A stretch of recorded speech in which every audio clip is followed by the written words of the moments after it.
My name is Jessica.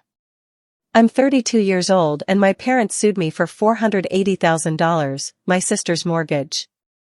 They forged my signature, stood before a judge, and called me ungrateful. But they never expected that the same courtroom they dragged me into would end up exposing every secret they'd tried to bury for decades. You think family betrayal hurts?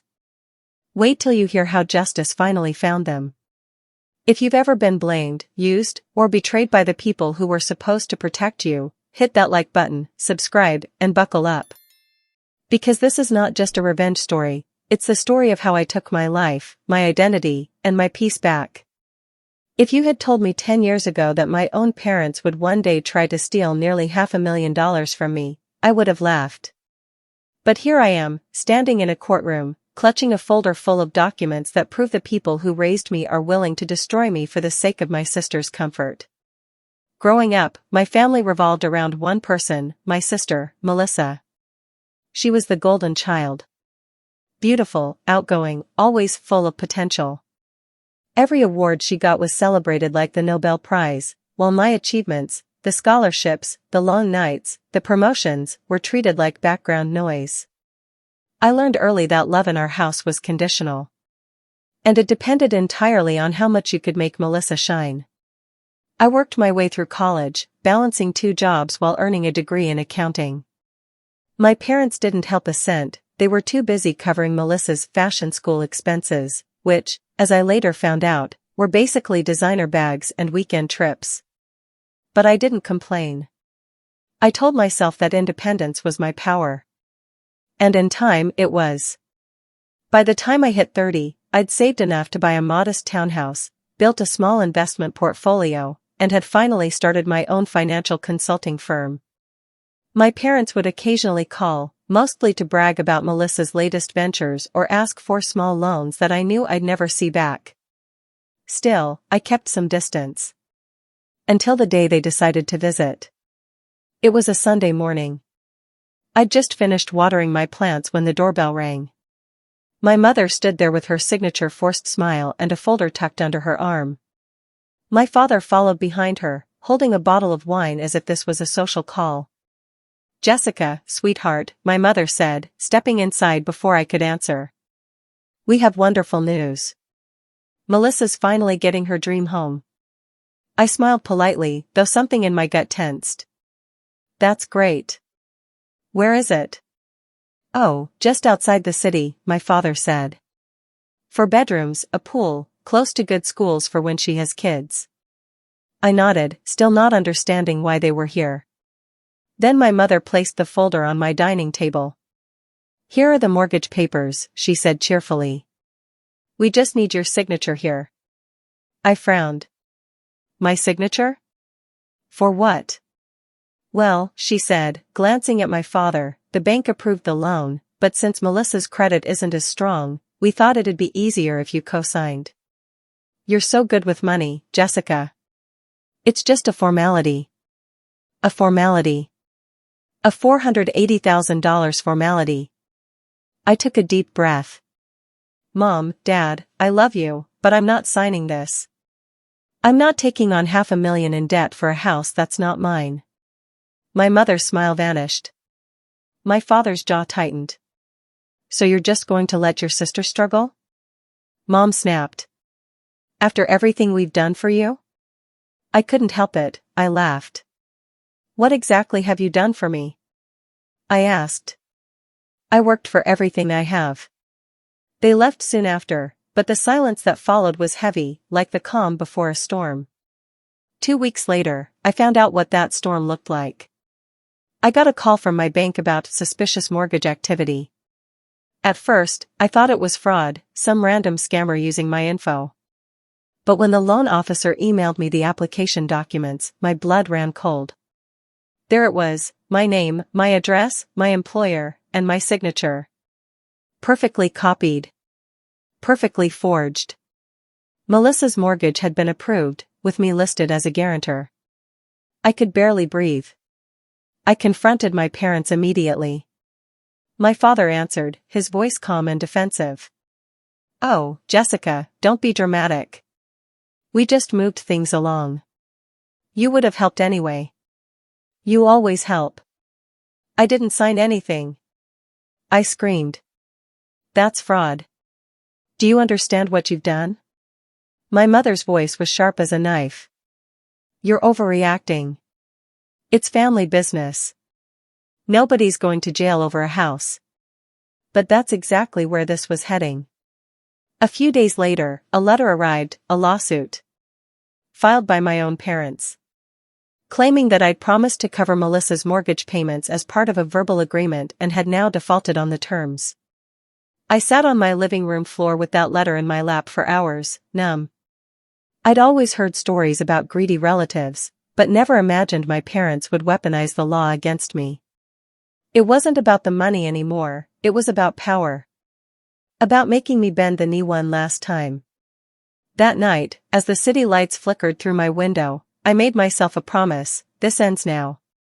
For 30 years, I had been their safety net, their backup plan, their financial punching bag. But not anymore. This time, I wasn't going to survive quietly. This time, I was going to fight back, legally, strategically, and with every ounce of strength I'd built from being their forgotten daughter. And when the court date arrived, I didn't walk in defeated. I walked in armed, with truth, evidence, and a lawyer who believed me. They wanted a war. I was finally ready to give them one. The first thing my lawyer, Evelyn, said after reviewing the case was, "Jessica, this isn't just a civil matter. What they did is criminal: forgery, fraud, and false representation." Her calm, firm tone steadied me. Still, a part of me couldn't believe this was happening. These were my parents. The same people who tucked me in at night, who called me their responsible daughter. Now they were painting me as a liar in court documents. For weeks, I juggled work and depositions, each email and legal notice slicing through me like paper cuts that wouldn't stop bleeding. My parents' lawyer argued that I had verbally promised to help my sister out of love. They even brought fabricated messages, old texts that had been edited to twist my words. "Melissa needs help with her house," I'd once texted. They changed it to, "I'll help with her house." A single missing word. That was their weapon. Evelyn built our defense methodically. She hired a handwriting expert to prove the signature was forged, subpoenaed the mortgage bank, and retrieved the original document. The analyst confirmed what I already knew: the strokes were copied, layered, traced. A fake. But even with evidence, the emotional toll was unbearable. My mother started calling distant relatives, crying about how Jessica turned against her family. Facebook posts appeared, vague and manipulative. Some people forget who raised them once they see money. I stayed silent. Evelyn told me to let the truth unfold in court. But silence doesn't mean peace. Each night, I'd lie awake, staring at my ceiling, remembering birthdays I'd paid for, bills I'd covered, times I'd comforted my sister after her breakups. I'd given them everything, and now they were trying to destroy me for saying no once. The pre-trial hearing arrived sooner than I expected. The courthouse felt colder than usual that morning. My parents sat across from me, Mom in her pearl necklace, Dad with that fake calm he always wore when he thought he had control. Melissa sat behind them, eyes down, avoiding me. When my lawyer presented the forged signature evidence, my father's face stiffened. He whispered something to my mother. Evelyn's tone was razor-sharp. "Your Honor, this isn't a family misunderstanding. This is calculated financial abuse." The judge leaned forward, expression unreadable. "We'll move to full trial," he said. I exhaled, half relieved, half terrified. There was no turning back now. Outside the courtroom, Mom brushed past me and hissed. "You think you're better than us, don't you? This will ruin you, Jessica." I met her eyes for the first time without flinching. "No, Mom. It's going to free me." As they walked away, for the first time in years, I didn't feel small. I felt ready. Because their control depended on my silence, and that silence had just ended. The trial began on a gray Monday morning, the kind of day when even the sunlight seemed hesitant to appear. I sat behind the plaintiff's table, hands trembling just enough for me to notice. My parents were across the room, confident, rehearsed, and utterly convinced they could manipulate their way through this. Their lawyer started strong. Jessica willingly agreed to pay her sister's mortgage, he said smoothly. There was a family understanding, not a business contract.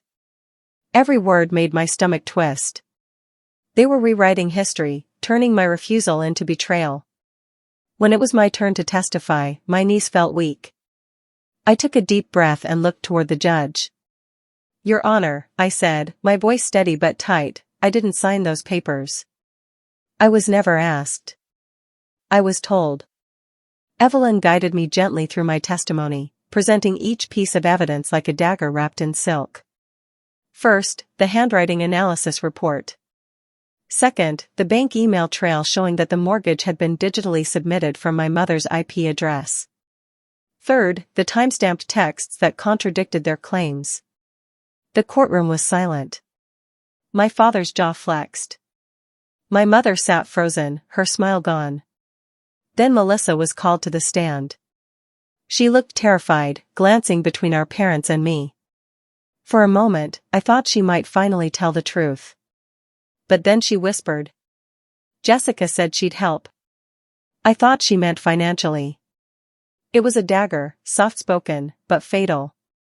My heart broke right there. My little sister, the girl I used to walk to school, the one I defended 1,000 times, had chosen to protect her comfort over my life. But Evelyn wasn't done. She walked up, calm and composed, and asked. Melissa, did you send this email to the loan officer, stating, and I quote, my sister will handle the payment, she has better credit? Melissa's lips trembled. Mom told me to.